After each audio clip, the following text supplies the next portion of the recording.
Mia stared at the peeling paint on the wall, her heart pounding in her chest. 5 years ago, she and her boyfriend Alex had moved into this house, a dilapidated Victorian mansion with more secrets than its aged walls could contain. Their love had been fierce, passionate, and all-consuming.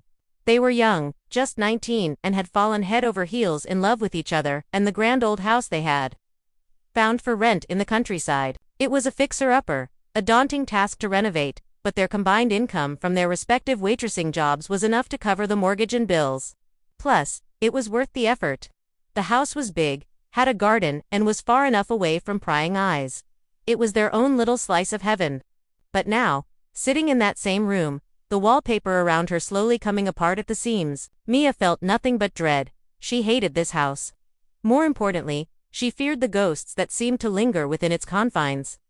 Those ghastly specters had come for her, and soon enough, they would claim both her and her unborn child. She looked up as the front door creaked open and Alex walked in, his face pale and drawn.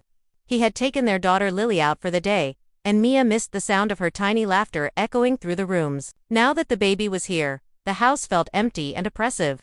But the silence wasn't what scared Mia. She knew when Alex came home, he would be carrying their nightmares with him. "What did she see today?" Mia asked, her voice barely above a whisper. Alex approached her, his eyes filled with sadness.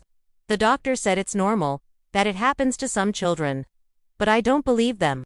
My Lily wouldn't be seeing things if this house wasn't cursed." Mia flinched at his words, her hands flying to her stomach. She had tried to convince herself that there was nothing to worry about, that Alex was just being overly dramatic. But lately, the line between reality and delusion had become blurred. It started subtly. At first, it was just an old rocking chair moving on its own or a book falling off a shelf when there were no other signs of disturbance. Then the sightings began. Lily would point to a shadowy figure standing at the foot of her bed, or to a woman in a long flowing gown walking down the hallway. Her innocent questions echoed in the stillness of the house. Who is the lady? Where is her face? Mia couldn't bear to hear these questions anymore. She had tried reasoning with Lily, telling her that sometimes our eyes play tricks on us, but the child remained adamant. So when Alex suggested moving out, Mia was inclined to agree, but it was too late. Something dark had seeped into their lives, growing stronger with each passing day. She had seen it, too, a fleeting glimpse of a woman in the corner of her eye, a whisper of movement in the periphery. And then she was gone. She had tried to shake off the image, rationalizing that it must have been the flickering candlelight playing tricks on her eyes. But now she wasn't so sure. After all, who was the woman haunting their home? Before Alex and Mia had moved in, the house had been vacant for decades. There were no records of a woman living here, at least none that they could find. Was she a figment of Lily's imagination, a manifestation of the stress that had been building inside the house since their arrival? Or was she something more sinister, an entity trapped within the walls, reaching out to them in desperation? Then there were the dreams, vivid and inescapable, that plagued Mia's sleep. She would dream of a woman crying out in pain, her voice echoing through the halls. And then the woman's face, pale and distorted, contorted in a silent scream. These dreams were more than just nocturnal disturbances. They were premonitions, warnings of something sinister lurking beneath the surface. In her dreams, Mia could feel the woman's despair, her fear, her rage. It was a heavy burden to carry, and Mia woke up every morning drained and anxious, unable to shake off the feeling that something terrible was about to happen. One evening, as dusk settled over the house, casting long shadows across the floor, Mia decided she could take it no longer. She had to know the truth, even if it meant facing her deepest fears.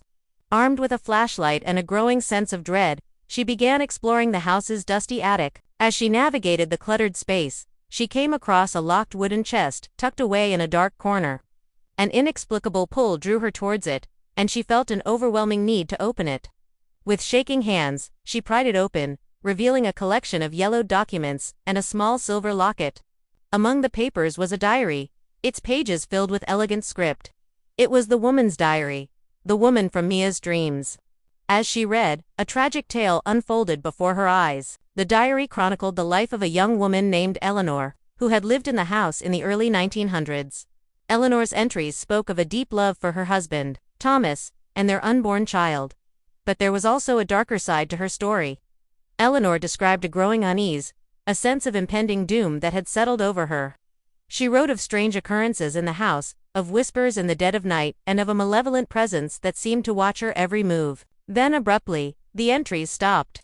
There was no record of what had happened to Eleanor or her child, but Mia could feel the tragedy that had unfolded within those four walls. And she knew that the woman's spirit was trapped here, unable to find peace.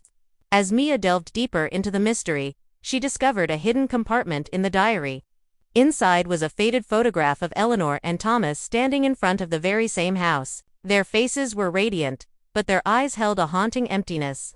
With each passing day, the line between the past and present blurred. Mia felt an intense connection to Eleanor, a sense of empathy that transcended time. She could feel the woman's pain, her longing, her desperate search for resolution. And then one day, as Mia sat in the attic, the diary open on her lap, she heard a soft knock. She froze, her heart pounding in her chest. She knew it wasn't Lily. The child was at school. She listened intently, and then she heard it again. A slow, deliberate tap, tap, tap.